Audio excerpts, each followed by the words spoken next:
అందరికీ నమస్తే అండి. విజయవాడ వరద బాధితుల కోసం వాళ్ళ సహాయార్థం అక్కడ మళ్ళీ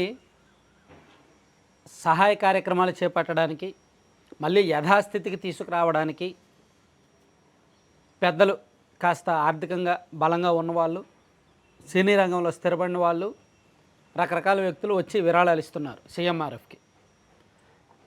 ముందుగా ఎక్కువ పవన్ కళ్యాణ్ గారు 6 కోట్లు విరాళం ఇచ్చారు. ఆయన సొంత నిధుల నుంచి, బహుశా ఒక మంత్రిగా ఉంటూ సొంత నిధుల నుంచి గ్రామాలకు డబ్బులు ఇవ్వడం ఇదే ఫస్ట్ టైం అనుకుంటా. ఇంతకుముందు ఎవరు ఇవ్వలేదు అనుకుంటా. నాకు తెలిసి ఎవరు ఇవ్వల. ఎందుకంటే మంత్రుల అధికారం చేతిలో ఉన్నప్పుడు గవర్నమెంట్ నుంచి నిధులు ఇచ్చేయచ్చు. ఇదిగో ఈ 400 గ్రామాలు పలానా నష్టాల్లో మూలిగిపోయినాయి, నష్టాల్లో ఉన్నాయి కాబట్టి గవర్నమెంట్ ఫండింగ్ ఇచ్చేయండి అని చెప్పి మంత్రి ఆదేశాలు ఇవ్వచ్చు. సో అలా ఇస్తేనే గ్రేటు, గొప్పతనం, మంత్రి గారు స్పందించారు అనుకుంటారు.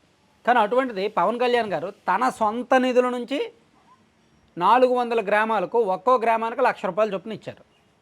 ఖచ్చితంగా అప్రిషియేట్ చేయాల్సిన అంశం, 100% గుర్తుపెట్టుకోవాల్సిన అంశం.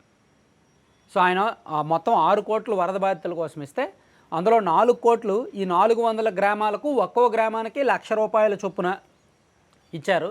అలాగే ₹1 కోటి ఆంధ్రప్రదేశ్ సీఎంఆర్ఎఫ్కి, అలాగే మరో ₹1 కోటి తెలంగాణ సీఎంఆర్ఎఫ్కి వరద బాధితుల సహాయార్థం ఇచ్చారు.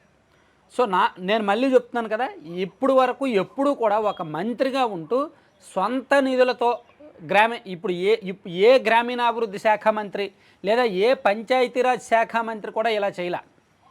గ్రామాలను అభివృద్ధి చేయడానికి, గ్రామాల కష్టాల్లో ఉన్నప్పుడు, గ్రామాల నష్టాల్లో ఉన్నప్పుడు, గ్రామాలకి ఈ వరద వచ్చినప్పుడు అవి మళ్ళీ యథాస్థితికి రావడానికి, కాస్త పుంజుకోవడానికి తన సొంత నిధులు వెచ్చించడం ఖచ్చితంగా పవన్ కళ్యాణ్ గారు గొప్పతనం.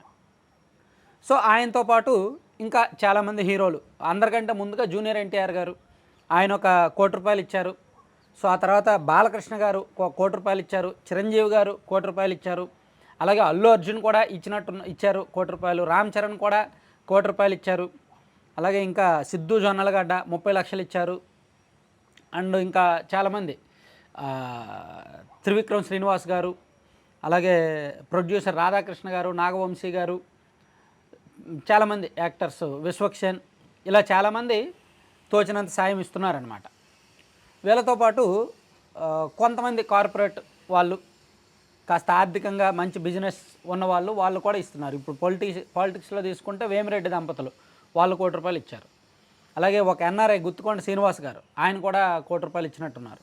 అలాగే ఆయుష్ హాస్పిటల్స్ వాళ్ళు ఒక 50 లక్షలు ఇచ్చారు.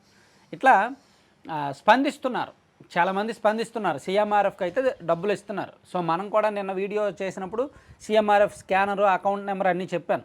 సో మన సబ్స్క్రైబర్స్ కూడా చాలామంది సీఎంఆర్ఎఫ్కి ఫండ్స్ వేస్తున్నారు. ఆ స్క్రీన్ షాట్లు నాకు పెడుతున్నారు. సంతోషం. అయితే ఇది మిస్యూజ్ అవ్వదు అనే నమ్మకం ఉన్న ప్రతి ఒక్కరు వేయొచ్చు. ఎందుకంటే సీఎంఆర్ఎఫ్ ఎందుకు పెట్టారు, దాని ఉద్దేశం ఏంటి, దానివల్ల యూజ్ ఏంటి అనేది నేను నిన్న వీడియోలో చాలా క్లియర్గా చెప్పాను. వీలైతే అది చూడొచ్చు. సో ఇప్పుడు ఆపత్కాలం వచ్చింది కాబట్టి, అనుకోని కష్టం వచ్చింది కాబట్టి, దాని నుంచి రిలీఫ్కి ప్రభుత్వం నుంచి పూర్తి స్థాయిలో నిధులు అందుబాటులో ఉండొచ్చు, ఉండకపోవచ్చు. సో ఇటువంటి విపత్కర పరిస్థితుల్లో, ఇటువంటి విపత్తుల్లో ఖచ్చితంగా ఎమర్జెన్సీ ఫండింగ్ అవసరం ఉంటుంది.